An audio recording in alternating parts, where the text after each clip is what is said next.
कठिनाइयों भरी बाबा अमरनाथ यात्रा को कानपुर के ई रिक्शा अब सुगम बनाएंगे।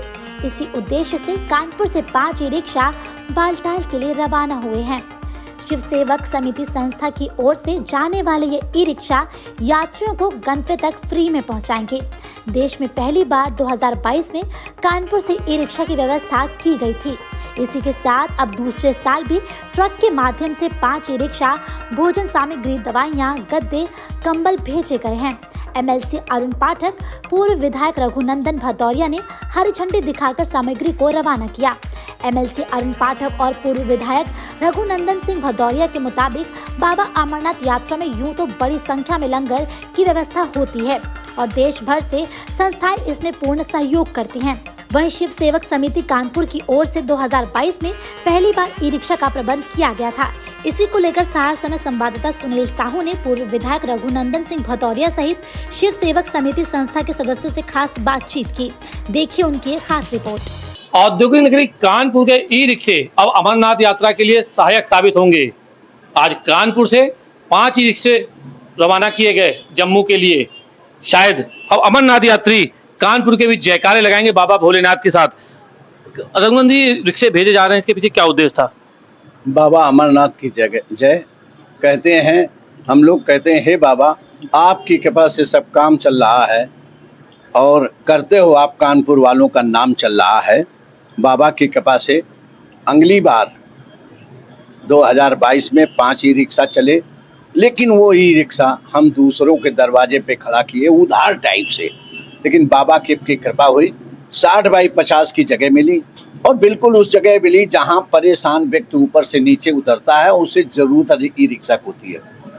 हम लोग धन्य हैं कि भगवान की कृपा हम पे बरसी है। कानपुर के लिए एक बड़ा नाम, उत्तर प्रदेश के लिए एक बड़ा नाम। ई रिक्शा जब वहाँ चलते हैं तो मैं समझता हूँ, लोग कहते हैं कि भैया बहुत अच्छा काम है। आज का जो उद्देश्य हम सबका है, आज खादान भी भेजी जा रही है, ई रिक्शे भी भेजे जा रहे हैं और मैं शिव सेवक समिति के सभी भाइयों को बधाई देता हूँ, खासकर अपने रत्नेश भाई को और प्रमोद भाई को, आलोक भाई को, सारे सभी भाइयों को जिनके प्रयास से ये सब काम चल रहा है। और ऐसा लग रहा है कि काम अपने आप होता चला जा रहा है। लक्ष्य बहुत बड़ा था, इतना छोटा लक्ष्य हो गया है कि हम लोग इतना प्रसन्न हैं कि बाबा आपके कृपा से जो भी होता रहेगा हम लोग प्रेम से करते रहेंगे। बहुत बड़ी कृपा है हमारे कानपुर के लिए। बाबा की बोलो, अमरनाथ बाबा की जय। हमारे साथ समिति के सदस्य मौजूद है जिन्होंने पहली बार ये व्यवस्था पिछले वर्ष शुरू की गई थी। क्या अनुभव रहे और इस बार क्या अलग से करने जा रहे हैं? मैं शिव सेवक समिति का महामंत्री सीलू वर्मा। हम लोगों ने पिछली साल 2022 में ई रिक्शा के लिए आवेदन किया था श्राइन बोर्ड को। वो लोग टेंडर उठा रहे थे, हम लोगों ने उसको फ्री ऑफ कॉस्ट यात्रियों के लिए देने के लिए आवेदन किया। माननीय रघुनंदन भदौरिया जी की वजह से, हमारे विधायक जी की वजह से कानपुर का नाम हम लोगों का गर्व से ऊंचा हुआ। हम लोगों को 8 जून 2022 को पहली बार वहाँ पे 5 ई रिक्शा लगाने की परमिशन मिली। हम लोग यहाँ से रिक्शा लेकर के गए, हम लोगों ने वहाँ पर बहुत सेवा की और उसका ये फल हुआ कि जो वहाँ पे 30-30 साल से लोग भंडारे लगाए थे, उनको जो नाम, जो ख्याति प्राप्त नहीं हुई, हम लोगों को मात्र 30 दिन में पूरा देश करीब क्योंकि पूरा देश वहाँ पहुँचता है, वो कानपुर को जान चुका था। वो कानपुर को कहता था कि ई रिक्शा कानपुर वालों का है। और इस बार उसी में हम लोगों को 7 ई रिक्शे की परमिशन मिली। तो हम लोगों ने आपकी जब माननीय विधायक जी के साथ उपराज्यपाल जी मनोज सिन्हा जी के पास गए थे, तो हम लोगों ने अपनी समस्या रखी कि हम लोगों के पास जगह नहीं है, हम लोग सड़क पे दूसरों के भरोसे जा करके रिक्शा चला रहे हैं, हमारे लोग कहाँ रुकें, क्या खाएं। तो उन्होंने 2 मिनट में हम लोगों को वहाँ पे किचन की भी परमिशन दी और आम यात्रियों के लिए जलपान की भी परमिशन दी, जिसके लिए अब हम लोगों ने पूरा इंतजाम किया है। आज 2022 तक जो हम लोग एक गाड़ी बेचते थे, आज भोलेनाथ की कृपा से हम लोग तीसरी गाड़ी रवाना कर रहे हैं। ये इतनी बड़ी उपलब्धि है कि हम लोग वहाँ पे स्ट्रक्चर सब पूरा अपना बनाएंगे।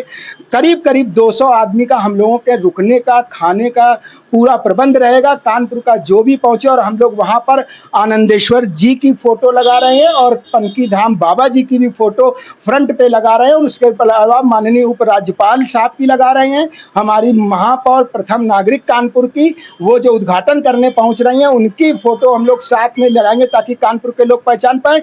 माननीय विधायक विधायक रघुनंदन भदौरिया जी की रहेगी और एमएलसी हमारे अरुण पाठक जी के साथ में रहेगी और कृषि मंत्री माननीय नरेंद्र तोमर साहब की, जिन्होंने मनोज सिन्हा जी को स्पेशली ये कह करके कि कानपुर को ये परमिशन मिलनी चाहिए, इतने जोर आवाज में कह के गए थे, जिसकी वजह से शायद आज हम लोग ये सब कर पा रहे हैं। ऐसा हम लोगों को जो सौभाग्य मिला है, हम लोग शिव सेवक समिति जिसके संरक्षक हमारे माननीय रघुनंदन भदौरिया जी हैं, हम लोग अपने शिव सेवक समिति का सारा परिवार इस बार जो हम लोग ये सेवा कर पा रहे हैं, इसका सारा क्रेडिट सारा वो माननीय रघुनंदन भदौरिया जी को देते हैं, क्योंकि अगर ये नहीं होते तो हम लोगों को आज ये दिन देखने को नहीं मिलता। यूँ तो अमरनाथ यात्रा सेवा भाव के लिए जानी जाती है, अनगिनत भंडारे लगे रहते हैं, लेकिन कानपुर के ई रिक्शे शायद लोगों के लिए चर्चा का विषय बने। और यही नहीं, अमरनाथ यात्रियों की यात्रा भी सुगम हुई। कानपुर से कैमरा पर्सन प्रमोद त्रिपाठी के साथ सुनील साहू, सहारा समय।